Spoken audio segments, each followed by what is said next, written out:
Look, there's craft beer everywhere. Here on tap, I was just at a craft beer festival. There's just tons of craft beer.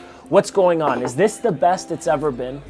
No, this is not the best it's ever been. Actually, 1870, there were about 4,000 breweries in the United States. Today, there's about 2,800. So to give you some perspective, Ulysses S. Grant had more options in his choices of beer than you do today. So this isn't exactly a craft brew, revolution that hasn't ever been seen. This is more a comeback. This is a U-shape in terms of the number of breweries we have. Okay, so what happened? Why is there this resurgence or this renaissance in craft beer? Yeah, I think it's a story of technological change, changing consumer preferences, and ultimately it's a story of the resilience of the entrepreneur. It's cheaper today for a brewer to get his hands on the equipment than it was, let's say, 50 years ago. This has to do with, the products are being manufactured in a more efficient way, but also the idea that the collaborative economy has made it easier for brewers to share the equipment among one another in a way that wasn't available, let's say, 40 or 50 years ago. Yeah, so it's like brewer, but Chris, tell me why consumer preferences have changed.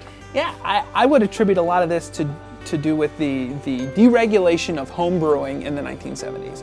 So in the late 1970s, the federal government and a lot of state governments over time have made it legal for you to brew at home. It wasn't legal before 1970? It was not legal before 1970, and actually it continues to be illegal for you to even own the equipment to distill spirits today.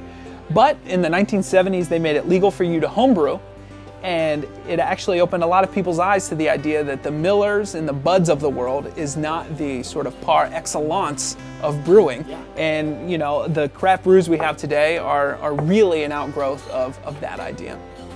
Entrepreneurial resilience, what's that about? Yeah, I think really the craft brew renaissance that we're seeing is the result of entrepreneurs overcoming things like the three-tier system that stand in the way of them brewing their beer and getting it into your hands.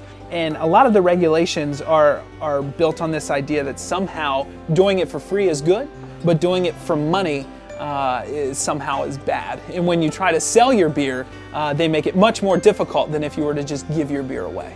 But really this is the idea that someone has taken their hobby, again from the sort of home brewing deregulation in the 1970s, and turning it into a profit opportunity for them to make money off of selling you their beer.